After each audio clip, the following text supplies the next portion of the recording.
Hi everybody.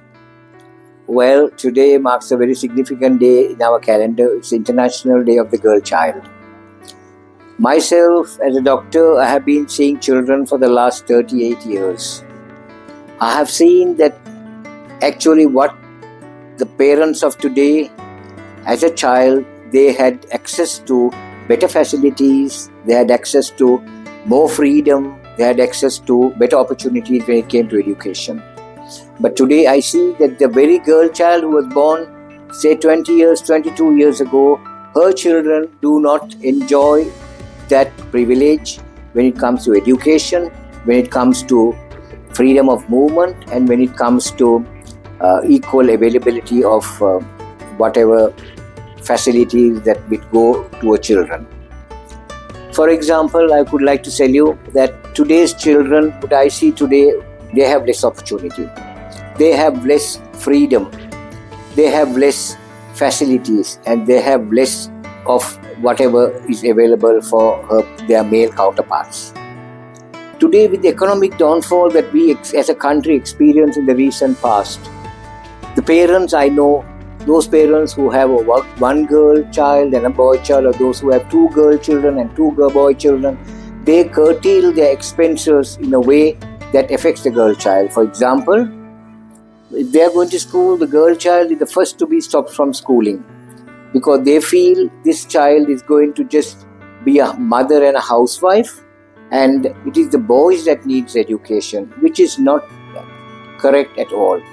If it is said that you educate a girl child, you educate the entire community.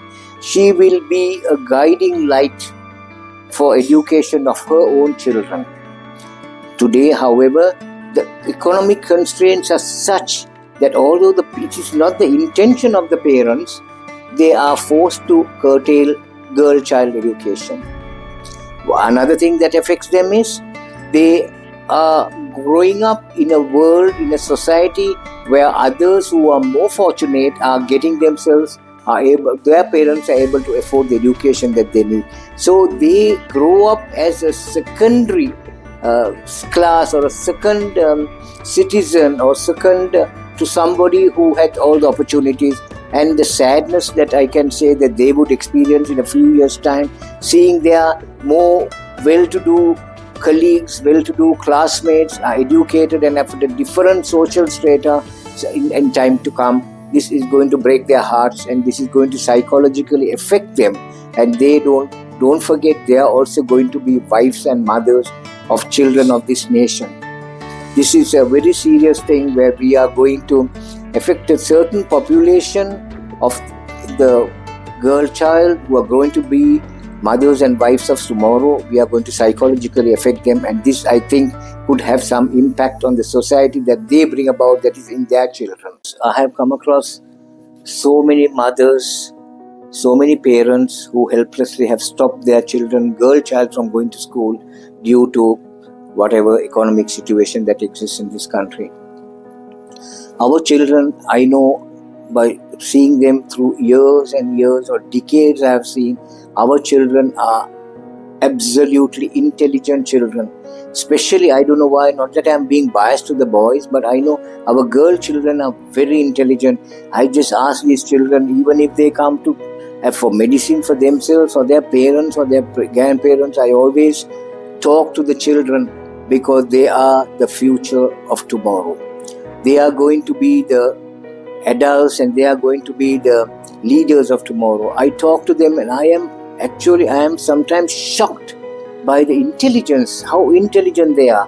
But unfortunately, I have at the back of my mind, this child, although is so very intelligent as a child, will unfortunately, it's heartbreaking to know that due to lack of opportunity, due to lack of constraints when it comes to the financial status of the parents, they are unable to provide what would bring about that spurt of their intelligence. As time goes on, they would be, I know some of them will be restricted from going to school. Educational opportunities would close up for them, and opportunities to increase their potential which they were born with will go down. I'm telling you, I have seen children abroad they are not as intelligent as our children in Sri Lanka.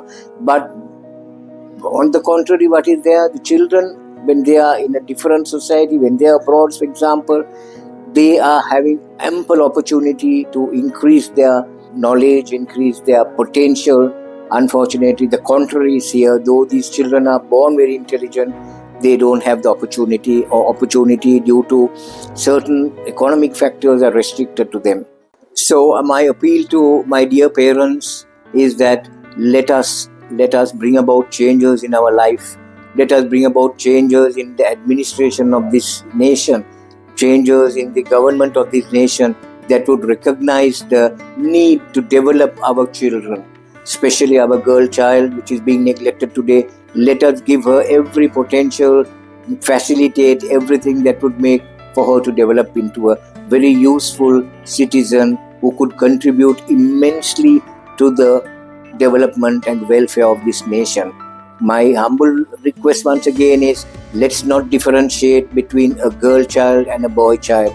Every individual is gifted by nature to bring them to, with all the opportunities available, to bring them to that highest peak where they will contribute in their own right, contribute to the development of this country and to the world as a whole.